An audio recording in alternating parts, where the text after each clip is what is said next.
Ayan mga kabukids, ngayong gabi may nagbabalik tayo mula sa bakasyon para magpaalam naman guys, pansamantala daw na magpapaalam.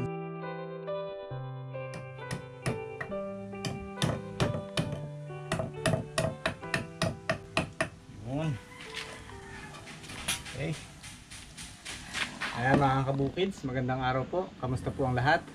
Sa araw po na to ay gagawa po tayo ng temporary kulungan ng ating mga itik na pinapipisa. So kung matatandaan po ninyo, meron po tayong mga ini-incubate na itlog ng itik para gawin nating sisiw.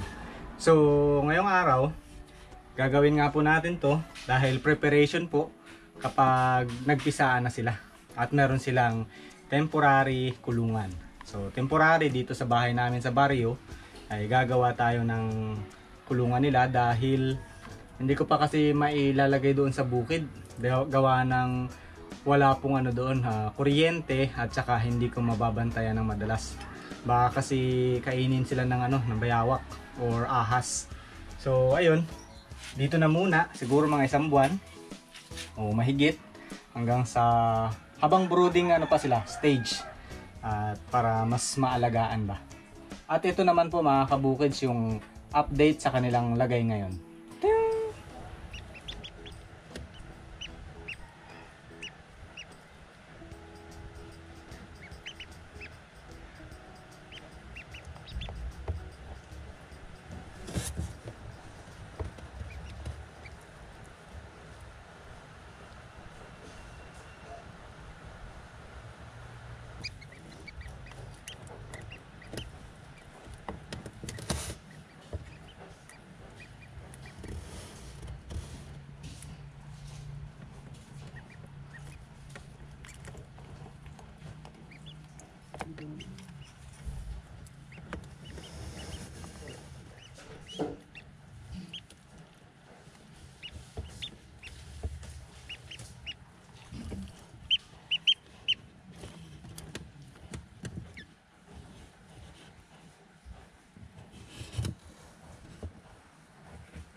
Yun.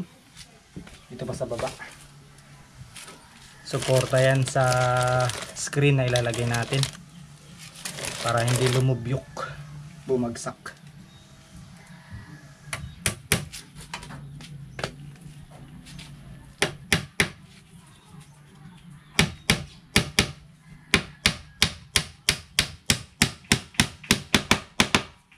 Yun, tibay na. Tinutulungan pala tayo ngayon mga kabukids ni Mama B, siya ang ating camera girl ngayon. At si Jinky ay nagpe-prepare ng ating merienda. Siyempre hindi mawawala yung merienda pag may trabaho.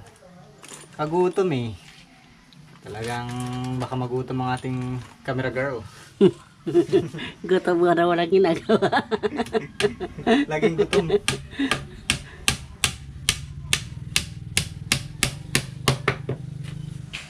Itong ginagawa natin guys ay siguro mahigit 2 metro yung haba niya. So tansya natin kakasya sila dito. Gawa ng maliliit nga lang.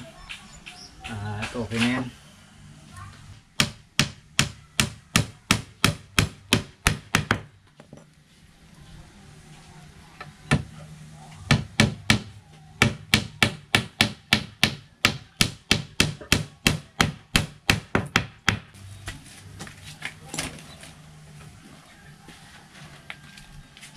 Parang sinukat na naman, oh.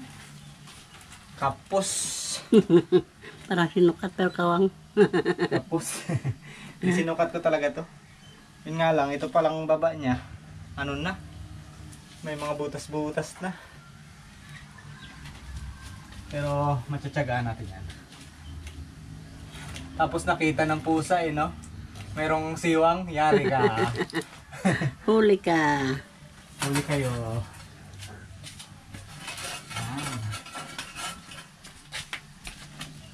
Sobra naman pala yun. Mahaba rin pala tong screen natin.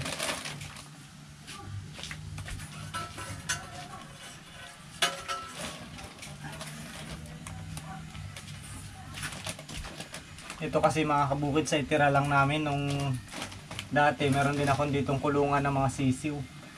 Marami rin akong pinapipisang mga sisiw dati. Tapos gumawa rin ako dito ng kanilang temporary kulungan bago ko nilalagay sa bukid. Nasira na. Yung screen buo pa. Kaya pakikinabangan natin. Sayang naman.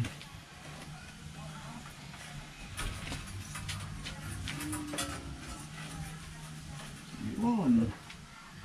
Yan, ganyan na magiging itsura ma. Ano ma-approve ang design? Approve. Wala nang magagawa. Wala na, nakakabit na eh. Yan na yun eh. Tapos saan mo sila papadaanin pag tinanggal mo. Kung nakasarado na yan. Bahala na sila. Pinasok ko na nga sila, palabasin ko pa. Kanya-kanya na lang lusot. Hindi, dito lalagyan ko ng yung ibabaw niya. Ito kasi nakafix yung baba na side. Tsaka dito. Tapos yung ibabaw, pwede ko i-roll para kung huhuliin na natin sila at ilalagay sa bukid, pwede. At saka pag nagpapakain, naglalagay ng tubig, madaling access. So yun ang plano natin Mama B. At tayo ay makatapos sana ngayong araw. Tulungan mo lang ako.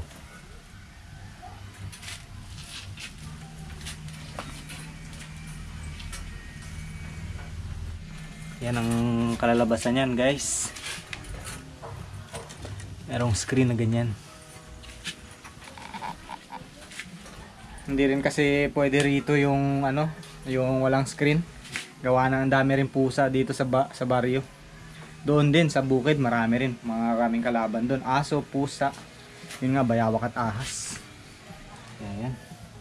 Tapos dito, since tabi ng bahay namin, pwede kong paglalagyan ng wire para may ilaw sila dito sa gabi dahil kailangan pa nila ng init nung mga ilaw. Oh, nandiyan ka pala? Si Kabulog. Si Bilog nandyan. Kagaling lang sa school. Ano yan? Ay, kulungan mo. Pag makulit ka. Pag makulit ka, kulong kita dito kasama ng itik. Maliliit na itik. Maliliit na itik, umakyat sa sanga. Tulungan mo kami dito. Okay, kala mo talaga may matutulong siya. May alam na gawin.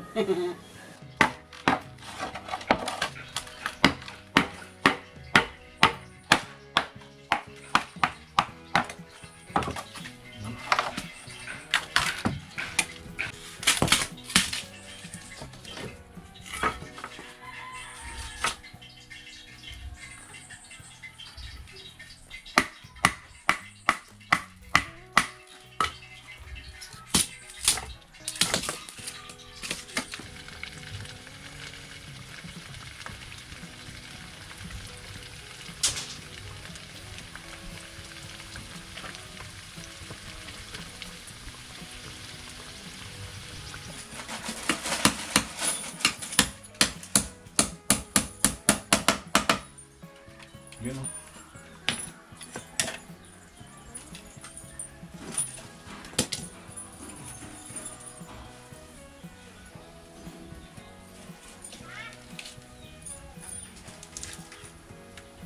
Haba masyado nito. Mabibiyak yung kawayan.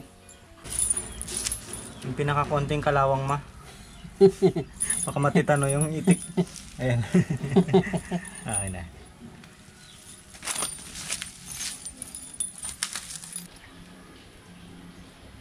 So yun mga kabukids, nagluluto lang ako guys ng ating merienda. Carioca. Ayan. Iko-coat na lang natin ng asukal.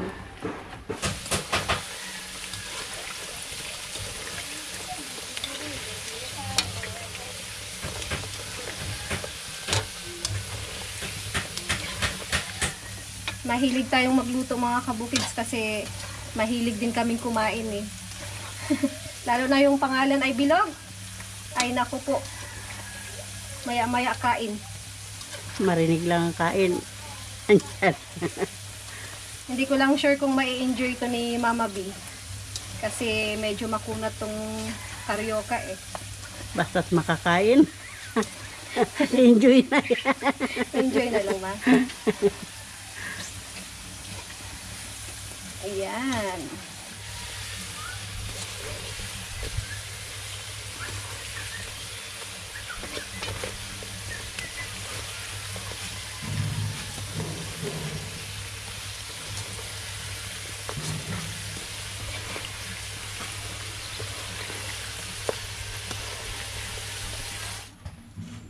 Ayan, nilalagyan natin mga kabukids ng ipit dito sa baba. At saka dito nilagyan ko rin sa may taas. Para hindi madukot ba nung pusa. Kasi ganun lagi yung ginagawa niyan eh. Na-experience ko na nung meron akong kulungan dito. Unang-unang papisa ko, nadukot agad eh. Ilan yun ma yung nadukot? 8? Walo. 8 agad yung nadukot nung nagpapisa ako ng mga manok dati. Kaya kailangan ngayon hindi na mangyari. Ayan mga kabukids, malapit na, konti na lang. Sarado na lang yung kanto na yun. Ito may sobra pa naman para rin sa kanto. Try mo daw ma kung abot. Abot pa. Abot pa yung ano niya. Yan ang sobra niya, abot na rin. Ayan, pwede na natin ipitin dun sa gilid. So ayan mga kabukids yung niya result. Pero hindi pa tapos, pero almost na. Ito na lang lalagyan yung taas. Ayan, naipit ko na dito sa gilid, ay sa ibabaw at saka sa baba. Oh, maayos na. At yan ang kanilang temporary na kulungan para sa brooding stage. Merienda. Wow! Sabon. Katuog pa talaga. Parang may presyo to ah. Siyempre. Ano lang yan? 8 lang. Karyoka mga kabukids. Wow. 8. Pwede 8. 8 na lang. Pili lang ako medyo malambot-lambot. Ito na lang. Medyo makunat ang ating merienda ngayon, ma. Baka hindi mo ma-enjoy. Enjoy yan. Meron ba hindi na-enjoy si Mama B? Si Bilog? Ayun, bumabakbak na doon sa loob. Ano sa loob? Hindi pa natutuhog eh. Hinanatan niya na? Binanatan na. Apa? Kaya ma? Sabi na eh. Dapat yung kay Mama B, yung mga maha. Hindi naman masyado matigas. Si Mama lang talaga kasi gilagid, di ba? Kaya nga? Dinodoblehan lang namin para kasi meron ng konting butas sa para sigurado. Kasi alam mo na yung pusa, kalmutin lang yan ng ganyan. Yari yan. Ito pala mga kabukids. Kapag syempre malakas, sobrang init, although may bubong naman dito, kapag sobrang init sa hapon or malakas naman ang ulan, lalagyan ko to ng ng ready dito na trapal para tatabo na ganyan kapag malakas yung ulan. At lalabas naman yung tubig. Pababa rin to. Yung tubig lahat pababa. Kaya hindi may stock. Nung elementary ako, ito lagi yung binibili ko mga kabukids. Kasi mabigat sa tiyan. Ako hindi bumibili niyan. Bakit? Kasi yung pera ko pambili ko pa ng papel yun eh.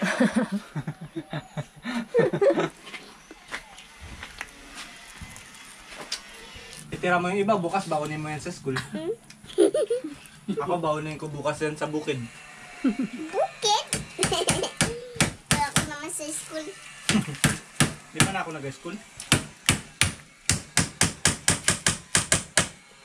Kanina, bakit aga mo umuwi? Pinabasa ka na kasi. Pinabasa ka tapos? Hindi nakabasa, pinauwi. Nakabasa ako.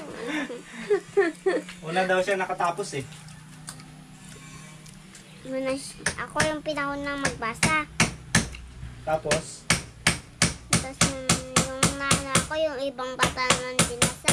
Sabi niya, okay, si Shilo mahuna mag-uwi kasi nga siya ay nagbasa na. Ba, yung pala eh. Kaya pala very good eh. Akala ko pinauwi ka kasi malikot ka doon. Kasama na rin yun. Kasama na rin. Pero very good pa rin.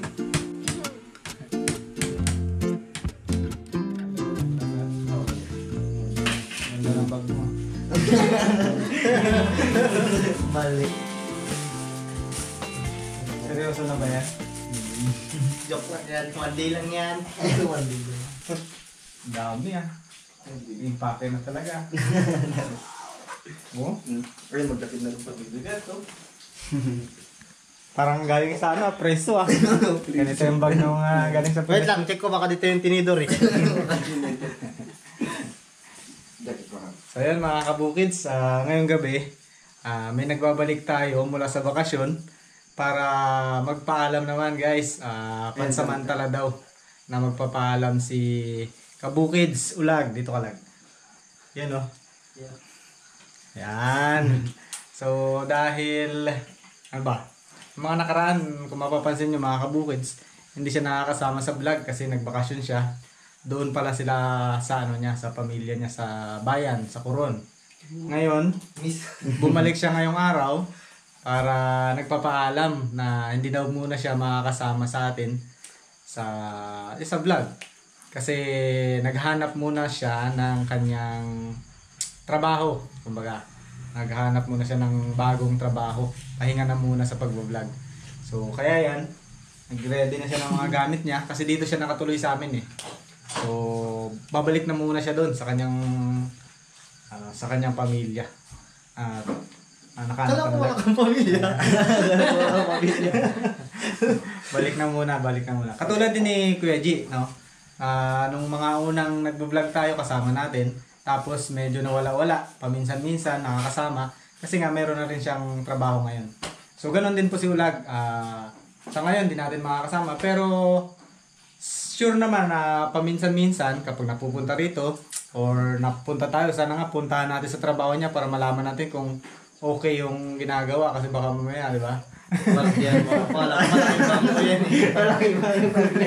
Malaking bangko papasukin niya eh. Trabaho lang to, $4 Nakahanap ka ng trabaho. Okay. Sa postizo. Kala ko postizo.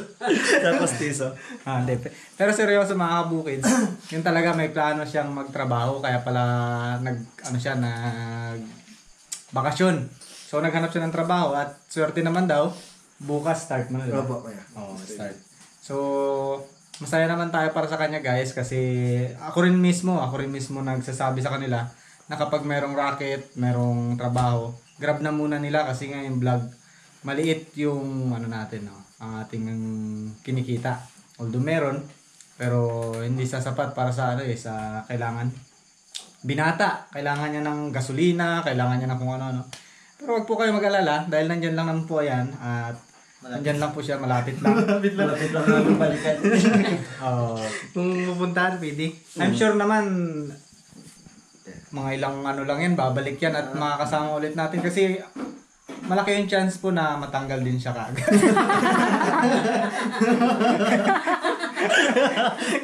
Kung lang niya, mulak mo lang. Ayaw na lang talaga. Ay, nako. Pero malungkot naman tayo. Siyempre, mababawasan tayo ng kasama sa bukid. Nagsawa siguro sa bukid. Nagsawa magbakad. May gusto niya lang talaga makita yung mga chicks doon sa ano. Binata. Binata kayo natin. Ano kasi siya batang bayan. Nasa bayan talaga yung lumaki. Batang mama. Batang bayan siya. Tapos napunta siya sa baryo na katulad nito sa amin. So parang talagang, tapos ilang taon na siya rito. Yung mga barkada niya, si Kuya Jer, si Kuya G, nagkaroon na ngayon ng mga kanya-kanya mga pinagkakabalan sa buhay. Si Kuya Jer nasa puerto na, si Kuya G busy lagi sa bayan. So, sila yung magkakatropa eh. So kami, okay naman, pero hindi kami ganun ka-tropa. Kaya siguro, nalulungkot na rin siya. Gusto niya na rin doon So okay lang, walang problema. Wala naman kami ano. Namimiss niya na daw si daddy niya.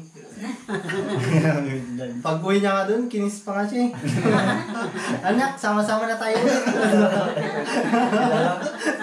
Ako rin mabuhay. Bagong buhay. Hindi, mag-ano ka muna lag. Paya. Paalam ka muna sa mga kabukids natin kahit ano lang. Siyempre, mamimiss ka eh.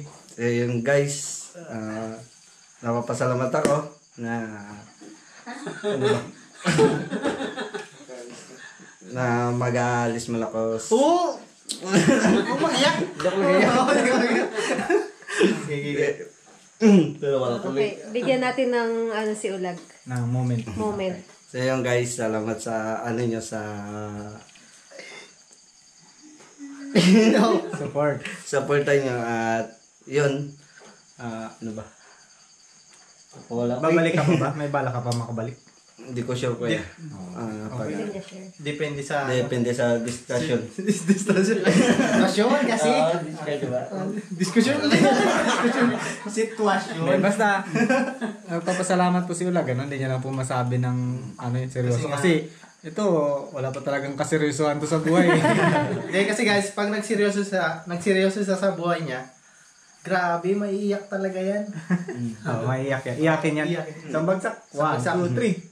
So yun, guys, salamat sa supportan nyo at salamat din sa ano sa kila Kuya G. Mag-iyak na nga, mag-iyak na nga. Sabi na nga ba, mag-iyak na si Ulag.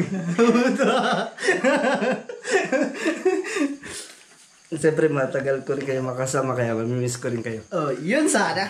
May, bisita kami doon sa trabaho mo, seryoso. Minsan-minsan. Tapos, di ba, ano yung restaurant? Boris naman kayo. Tapos, makakain kami. Tapos sabi ko, tayo yung bayad po. Paghuhugas na lang. Hindi, bisita kami doon lag. Pag, ano lag, wala talaga at, nandito lang din ulit. Balik ka lang. Sige. At nandito rin ang kabukids natin.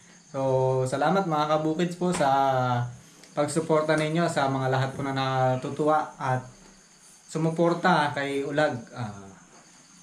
Hindi naman po mawawala totally pero dadalang po yung pagsama niya sa atin. Pag paminsan makabakasyon, okay. Salamat guys. Thank you for watching. Bye-bye. Ingat ka sa Korea ha. Balik lang ako. Galing Hong Kong.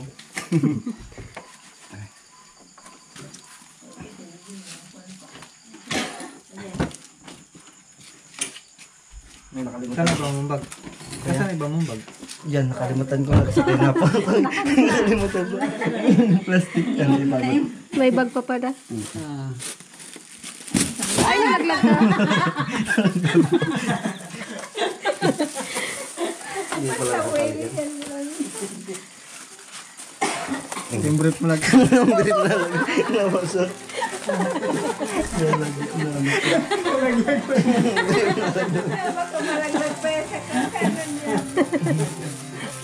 Ano yung lagyan ng sapin sa ibabaw?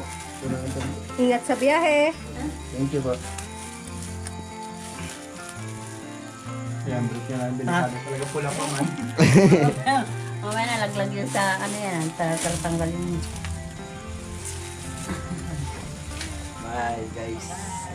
Bye-bye.